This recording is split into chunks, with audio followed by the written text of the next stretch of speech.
Tonight, we ride off to southern Ontario for a little ballet on horseback. What do you think, kids? In Nova Scotia, we get a guided tour through a gallery of guitars. It came to you via a submarine. Yeah. And stop the presses. We've got some big bugs, Bigfoot, and some other lies to tell you from New Brunswick.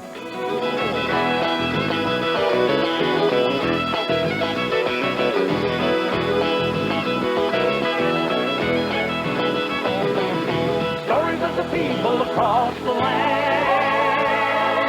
Here we are on the road again.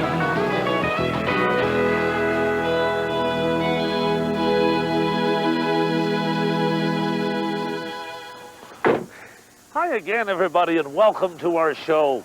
These are the outskirts of Woodstock, New Brunswick. We've pulled over here by the side of the road because we're trying to track down an unusual group of people who operate out of these parts. They call themselves the Woodstock Liars Club, and they have been wreaking havoc in the region. I've managed to track down the phone number of the club president.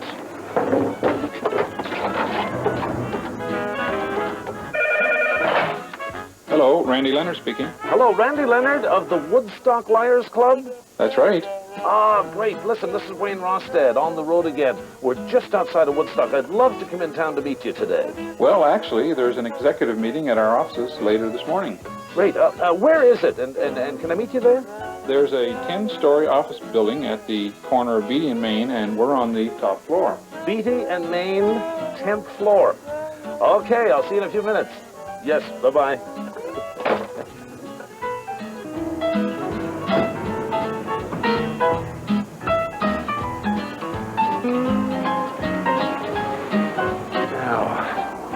Beatty and Main. 10 stories, there's nothing here. The Liars Club. Now, the secret of a good search is not getting fooled twice. So we asked the truthful people of Woodstock where to find the Liars Club. There was an executive meeting, all right, but not in a 10-story office tower. It was on Randy Leonard's back deck. But this is the national office, the international office. I know that we have rival clubs in the United States, and As it turned out, Randy had called the meeting to talk about a recent membership drive with fellow liars Mac King and Mike Saunders, who now lives in British Columbia, but who comes home to Woodstock every summer. So, Randy, how many members do you actually have? well, we won't stretch it into the millions, but I'm speaking executive here. We are the executive of the club, and the last count that I had in Canada was 95,000 members. Yeah, I think he's a little under. I think it's pretty near a million. We're running now several million, actually. We started out in Carleton County, but now it's worldwide. Now, tell me seriously, how many members do you have? I guess basically you're looking at the entire club right here.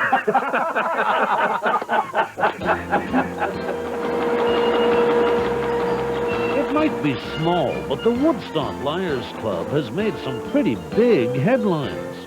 Their string of hoaxes began 10 years ago when they had some fun with a picture of a water bug. Mac superimposed the picture of the water bug on the sidewalk in front of the Woodstock post office and had it blown up the size of, I'd say, a German Shepherd dog. And the Woodstock Liars Club was born. Then there was the time somebody made off with old Stewball, a stuffed horse that formed the front end of a Woodstock lawn ornament. We blamed the New Brunswick Roadkill Picnic Association. It's a rival group. Hold it. They're involved in it. I know think that. they Well, back that up for me. You blame the New Brunswick what? Roadkill Picnic Association. Picnic Association? Yes. It's wonderful. It is. We've been to some of their big banquets. Yeah. You know. They have some lovely roasts. Yeah. Porcupine, Porcupine, yeah. skunk. Woodchuck is fabulous. Now, none of these stories would have ever seen the light of day without some help. Well, they got it from the local newspaper, the Woodstock Bugle. Duane Cummings is a reporter and photographer with the Bugle. Every time the Liars Club is up to something, Duane isn't far behind.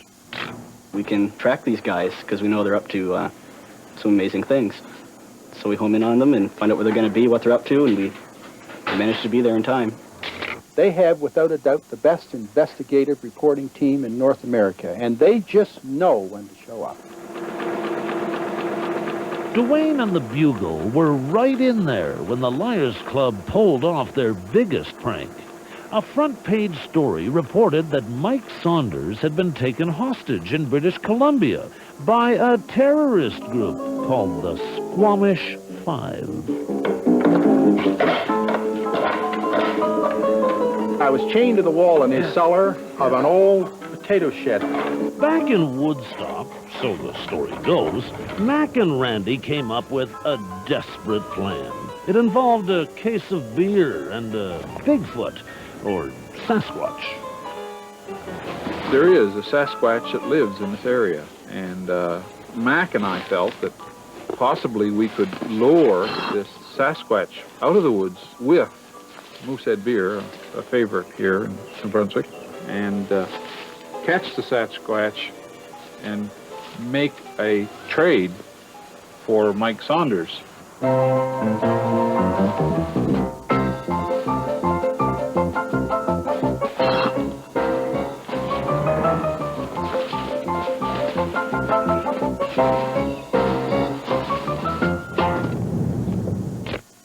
The Bugle actually did catch the photograph of the Sasquatch running away with the beer, but we were never fast enough to apprehend him. Mike was still held hostage. So what did Mac and Randy do? You guessed it.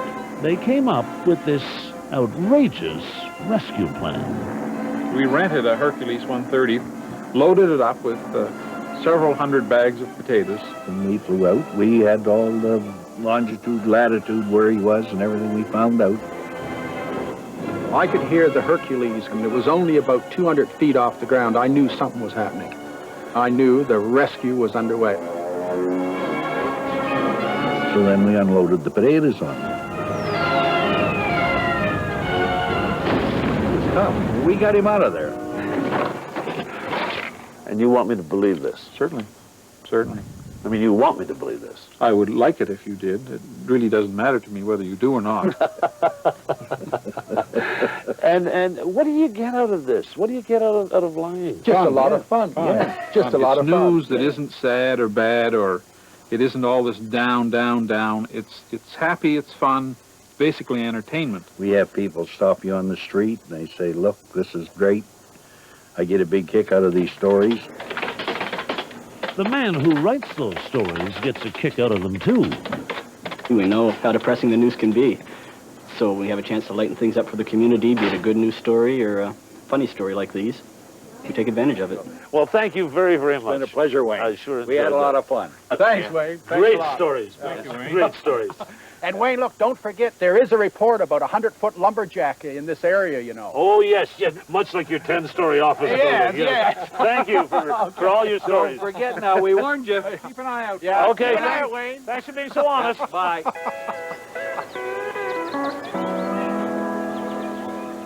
I thought we'd have one last look at the St. John River before leaving Woodstock. And you know something? Just as I suspected, there isn't a single giant lumberjack to be found anywhere in these parts.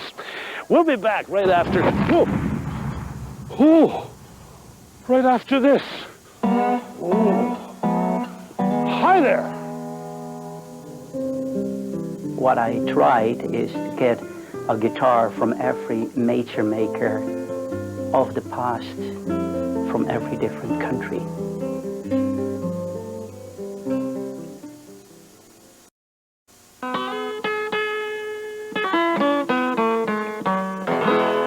This is just one of several guitars that I own. It's a Gibson acoustic. My father gave it to me 30 years ago. Well, our next story is about a man in Nova Scotia who also loves stringed instruments. As a matter of fact, he loves them so much, he has well over 200 of them.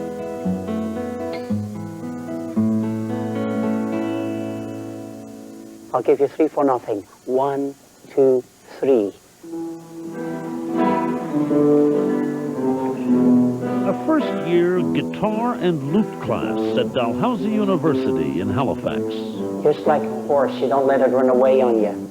These students are not music majors, but in Professor Van Feckelen's hands, they can still make some pretty sweet sounds. Karel Van Feckelen is a native of Holland. He's been teaching at the university for 20 years now. Before that, he taught at the Royal Conservatory in Toronto. One day, a student came in with the only guitar he had, an old warped one that belonged to his great-great-grandfather. I said, well, you know, I like that guitar because, you know, I like to hang it on the wall. So I proposed to him, I'll give you a student guitar. I'll get you one, and that's a good one, and you give me that guitar. He was very happy, and I was very happy. And that is when it started. Karel restored that guitar and hung it on his wall. It was soon joined by a few more, and a few more, and before long, Karel was the proud owner of 220 instruments, most of them guitars, and most of them antiques.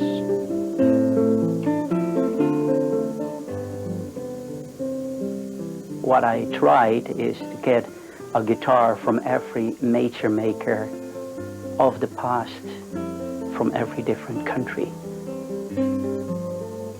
Martin, Gibson. Everything, yeah, everything.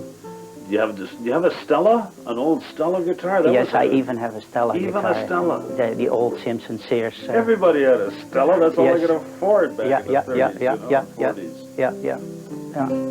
So from Stella, I mean, the bottom of the line. Yeah. No, you've got cigar box guitars. That's Yeah, even boxes made out of a little ukulele made out of a cigar box, yeah. homemade. Bought at the flea market. I really came home singing. I was so enthralled, you know, happy with it because it is so unique, you know, and so it's beautiful. You have instruments that princes played. Yes, yeah. I mean, instruments built specifically Yeah, for royalty and for counts and countesses, yeah. Now, these are all museum pieces, you call them. Yeah. And yet they're playable. This particular one is very playable, yeah. Ooh. Listen to that tone. Yeah.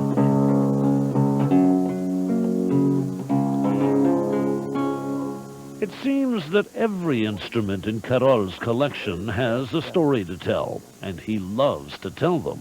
A flamenco guitar by a famous Spanish maker, Don Antonio Torres. Now that instrument was loved and played so much that the fingerboard has 1/4 of an inch gullies in between the frets, completely worn away. You know, Somebody's he made fingers nails, you know, that it worked in there.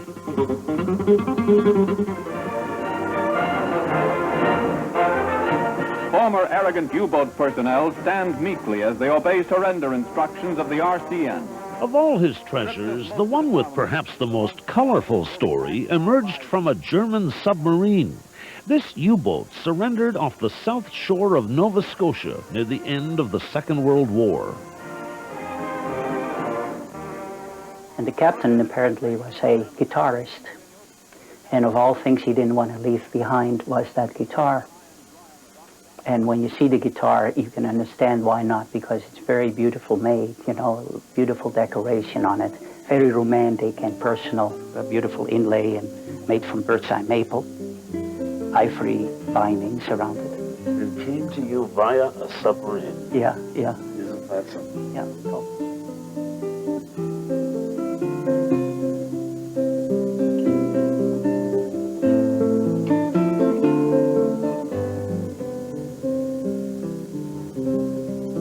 I'm the custodian of a very rare instrument collection. I feel a sense of history. I feel a sense of beauty. You know, I don't want to make it too mystic, you know, but I know that that some of these guitars have probably been played by 20, if not 25 different people in their life, you know.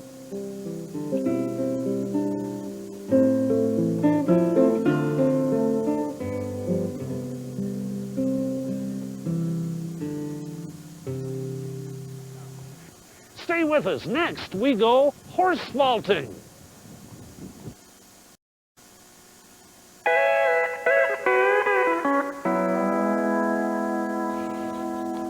Here we go. know, I have spent a lot of time around horses and seen a lot of saddles, but until now, I've never seen one quite like this. Actually, it's not really a saddle. It's called a vaulting girth. Just two handles, a strap, and a blanket. But in the right hands, it makes for some pretty impressive riding.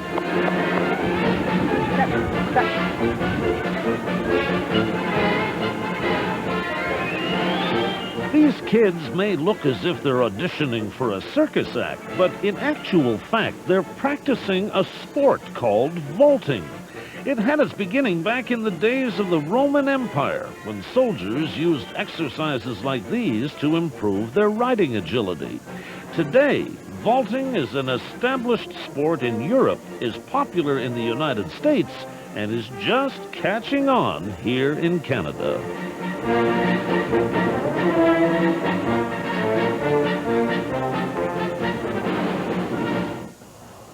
Tanya? At Lockhandy Stables, the vaulting lessons always begin here. Nice and high.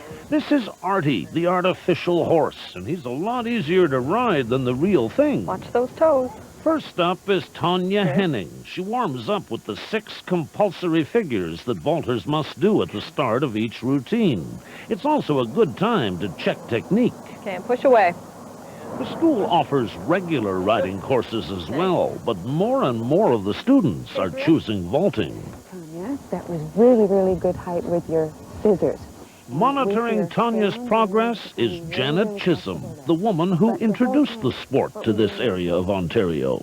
Okay, so we don't want to call you Arden's banana toes, right? Step. Oh, step. Good. When Janet took over Lockhandy Stables 5 years ago, she fulfilled a lifelong ambition. Good. Point the toes, arms a little higher. As a kid in England, my one dream was to own my own horse one day. Good. And I didn't achieve that until I was past 21, let's say. That's better, Chris. Keep your vision up. Now, you might wonder why students should learn to vault before they learn to ride. If you are at all interested in going on into riding, it's a great way to start because it gives you a lot of balance on the horse. Yeah, right cheekbone. Toes pointed. Good. Arm out. Janet and her daughter Jennifer work together as a team. They stand in the center of the ring, controlling the horse's pace, so the rider is free to concentrate on the exercises. They get a great satisfaction as they advance through the various movements, Good boy. that they have achieved something. And we can produce that feeling almost immediately. It makes you more confident for riding and helps your balance. What do your friends think of the fact that you do this? They think I'm crazy, but... Would you like to see the sport grow bigger and bigger? Yeah, I'd like to see it, like, be Olympic sport. Ooh, you may be Olympic bound? It would be nice. Wouldn't it? Yeah. Hold on tight. We're going to canter, okay? Arms out. Megan Holtz is riding a horse called Candy. Head up. She's been vaulting less than a year, and she's making great strides. Okay, try your flag. Megan has Down syndrome, and this does not negate her ability to perform on a horse whatsoever. And she really is enthusiastic. She has her exercises down pat. Okay, arms out to the side, Megan. Megan's instructors, Deanna Donne and Araldo Campagnola, are competition-class vaulters. Look up.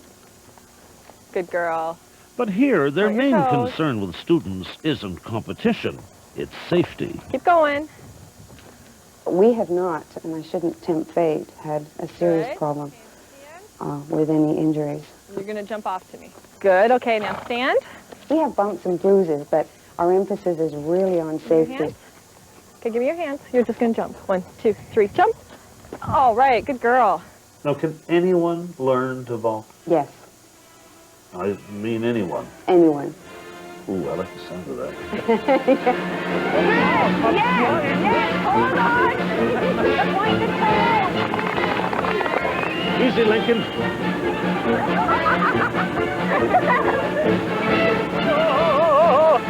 What do you think, kids? Yes! Concentrate on what you're doing. Good boy. Watch your hands.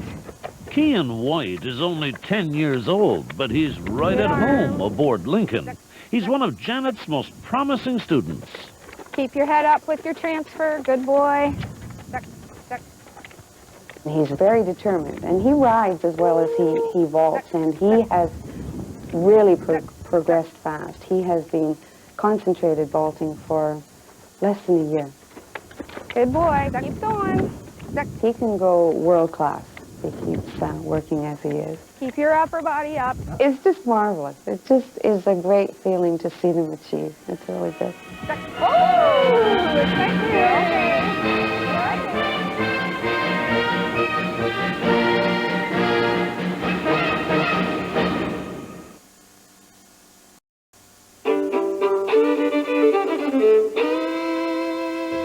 Well, that is our program for this week. Thank you so much for joining us.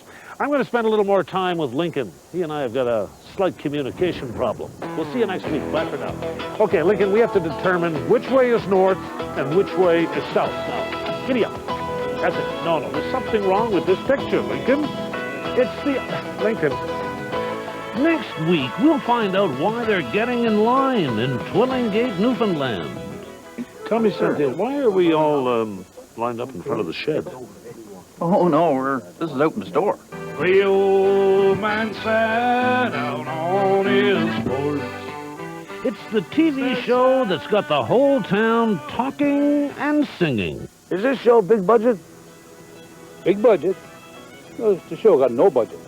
Join us out in store next week when we're on the road again.